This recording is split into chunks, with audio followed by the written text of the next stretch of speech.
Bonjour, c'est Anne-Sandrine Di Girolamo au micro des Ondes de l'Imo, le podcast immobilier attentif et curieux. Nous entendons ici et là les agents immobiliers annoncer choisir de n'utiliser plus qu'un seul portail immobilier afin de réduire leurs charges. Je reçois donc Cyril Janin, président de Bien Ici, afin qu'il nous explique en quoi on peut mieux utiliser la plateforme et donc optimiser ses résultats. Cyril Janin, bonjour. Bonjour.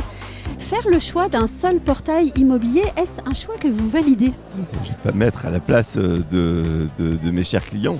Oui. Ce qui est certain, c'est que savoir où on s'engage, où on met de l'argent, pour faire quoi, c'est à la fois économique, dans une situation de marché qui est un peu plus compliquée, puis après c'est aussi politique, c'est un sujet de conviction. Donc évidemment, le site de la profession qui est Bien Ici, je ne peux qu'encourager à venir sur Bien Ici, mais après j'ai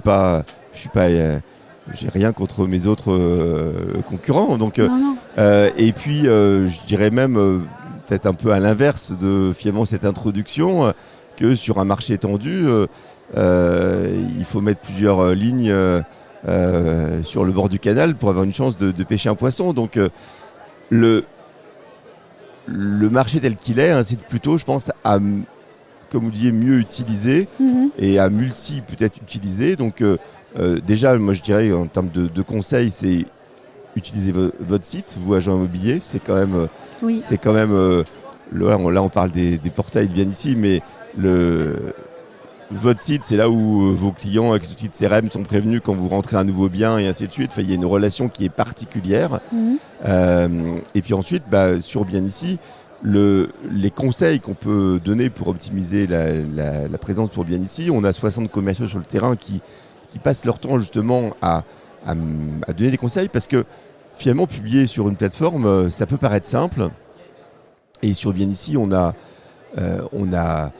un tarif qui est, on dirait, comme diraient les anglo-saxons, all-inclusive, qui est plutôt simple, qui est pas compliqué, qui emporte beaucoup de choses.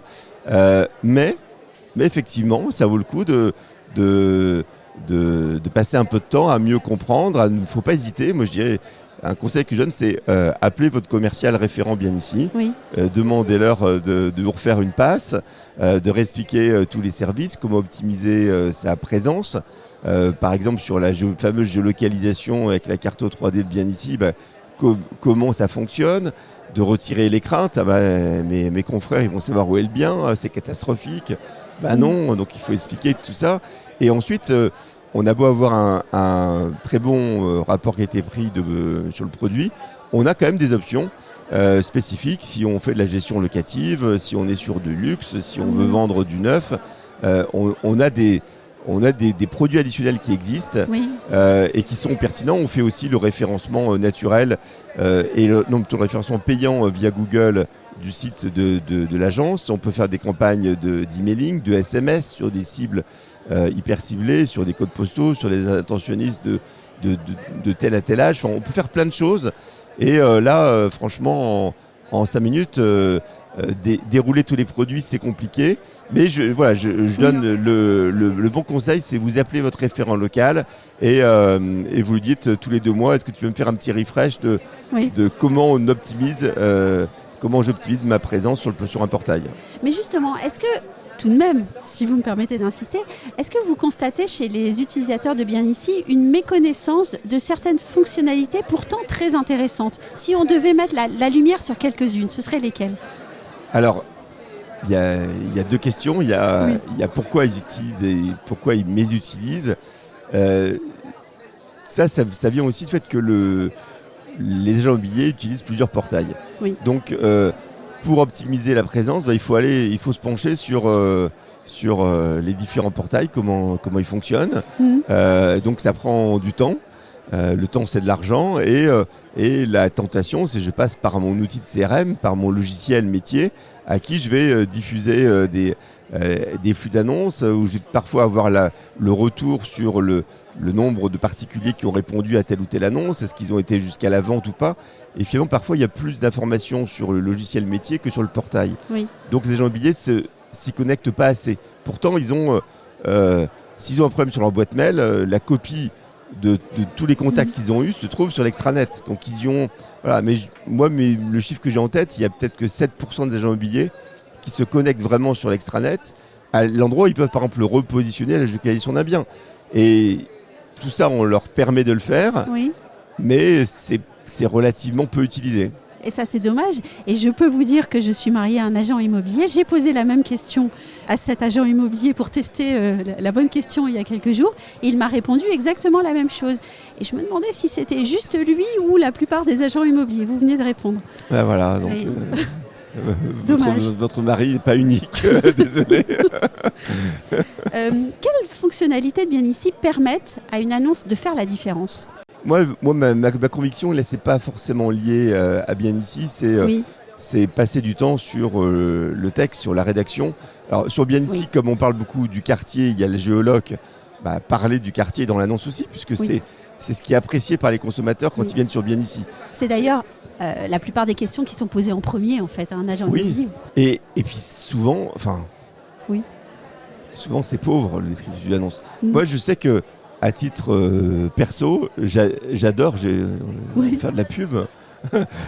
J'adore la rédaction des annonces de Patrice Besse. C'est plutôt des propriétés un peu haut de gamme, des châteaux, etc. Et tout. Il fait aussi de la location saisonnière dans des lieux assez incroyables.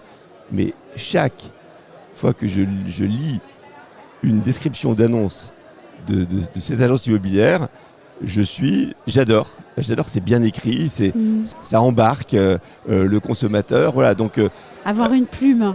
Avoir une plume, ouais. Franchement, un bon logiciel et une bonne plume.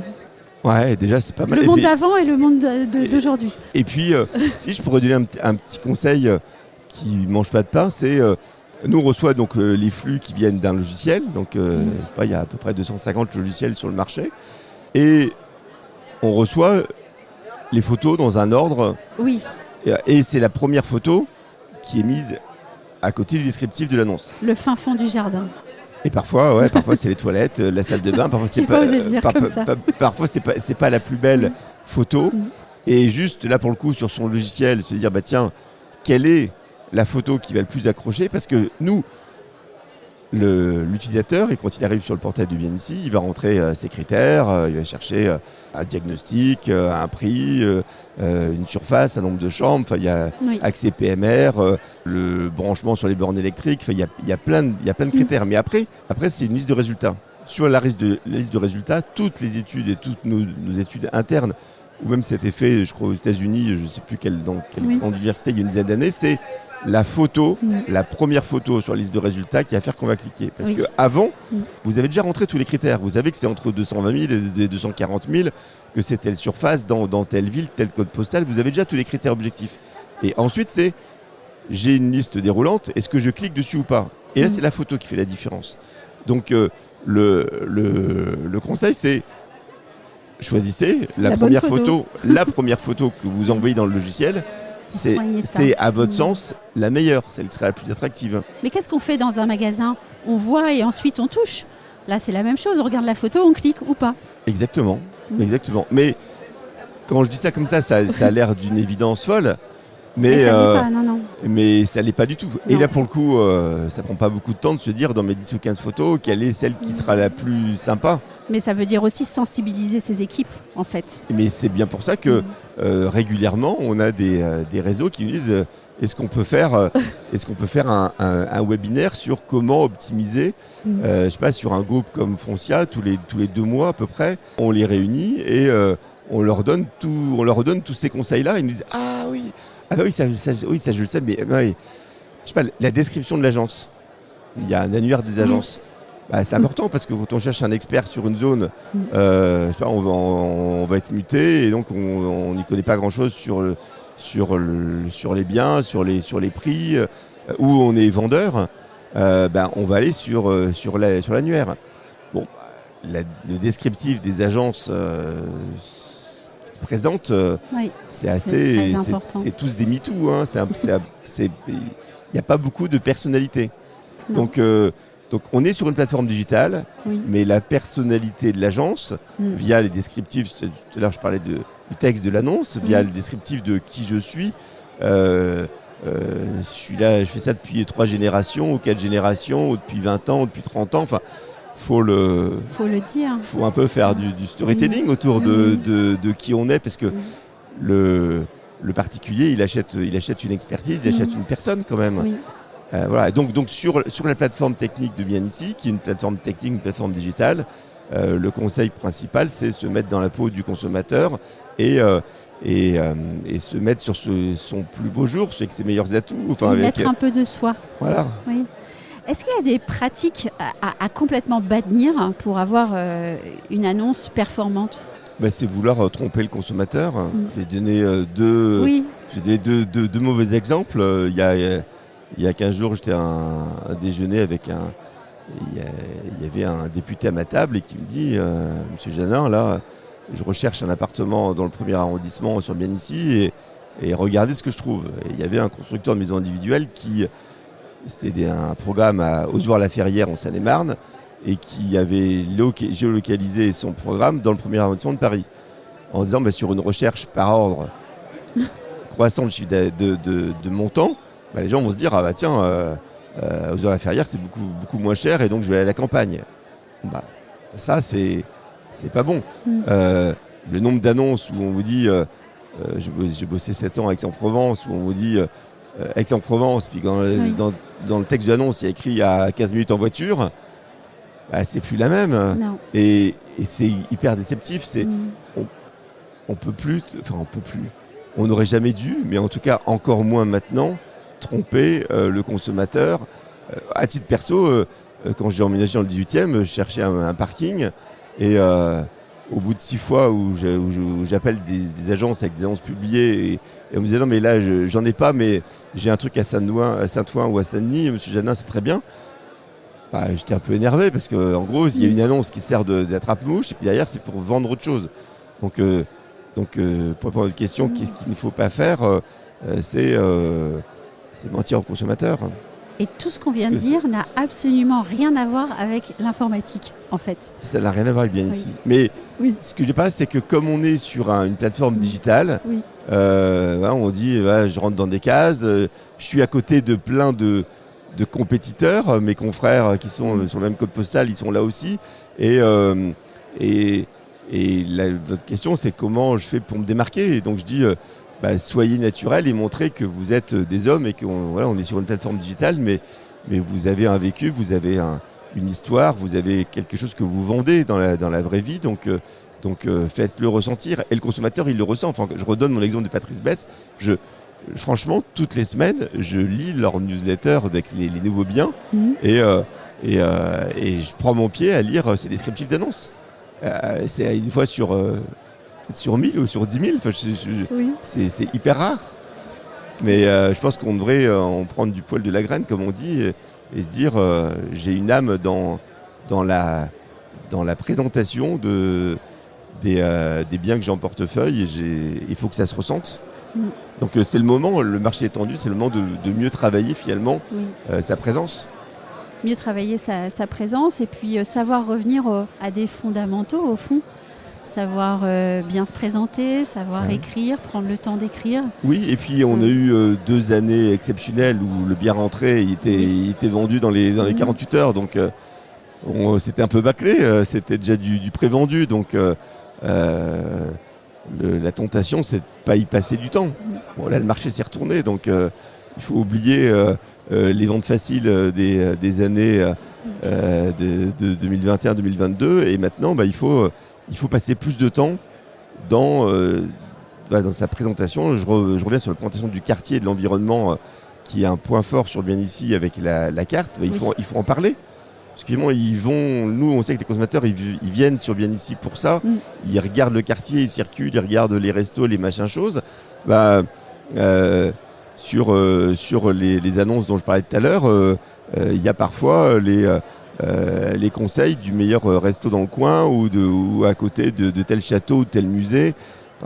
faut vendre la chose, il faut faire un beau papier cadeau autour. Et c'est hyper important, à mon sens. J'ai une dernière question, je ne sais pas si vous pourrez y répondre ou si vous voudrez y répondre, mais vous, Cyril Janin, président de Bien Ici, quelle fonctionnalité vous rêvez de mettre en place?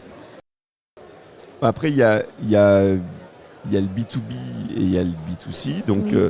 pour le B2B, je rêverais de pouvoir faire gagner du temps et donc de l'argent à mes clients professionnels. Donc ça, c'est ce qu'on commence à faire là sur la gestion locative avec un screening automatique des pièces, puisqu'on a 15% des pièces des particuliers qui veulent accéder à une location qui sont fausses. Donc là, c'est faire gagner du temps en disant ça c'est une vraie fiche de paie ou c'est une fiche de paie qui est pipotée. Oui. Et la solvabilité, c'est-à-dire la probabilité que le consommateur aille jusqu'au bout de son achat et qu'il obtienne le prêt de sa banque, qui en ce moment est une des peines majeures. Si je pouvais arriver avec quelques questions, avec un outil de pré-screener, ça éviterait de revenir à la caisse départ et de remettre le bien sur le marché alors que la promesse était signée, mais derrière, ça ne se fait pas. Et ça, c'est dans le neuf ou dans l'ancien. Donc, ce que j'aimerais, c'est apporter plus de...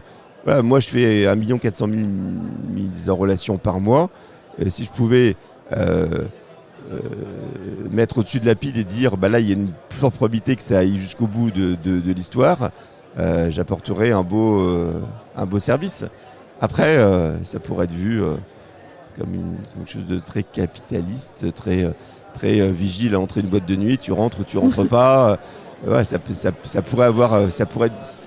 Le sujet, c'est ce que... Voilà, c'est pour ça que je reparle du B2B, B2C. Nous, on est toujours dans ce dilemme-là. J'ai parlé de l'agent immobilier Aix-en-Provence qui dit c'est à Aix et c'est à 20 minutes. Peut-être qu'il va, sur un malentendu, signer quelque chose, mais nous, derrière, on a 10 plaintes de consommateurs qui disent mais c'est quoi cette annonce, elle est pas là, elle est à Venelle, elle est ailleurs. Donc pour votre question, je veux apporter un peu plus de finesse et d'information dans qui est qui. Voilà, moi je suis finalement, je fais de la mise en relation. Un site de rencontre immobilière finalement. et si je peux apporter plus d'infos, plus de finesse dans ma mise en relation, pour votre question, ça serait mon souhait majeur. Et je retiens que vous aimez les annonces bien écrites et que vous avez un plaisir infini à lire certaines d'entre elles. Je pense que ça, on pourra en reparler un autre jour au micro, peut-être dans une autre émission. Je vais faire du Fabrice Lucchini, je vais déclamer c'est exactement ce à quoi je pense. les meilleures annonces. Mais franchement, il y a vraiment un truc autour de ça. Oui, c'était bien entendu. Merci beaucoup. À bientôt, Cyril Janin. Merci.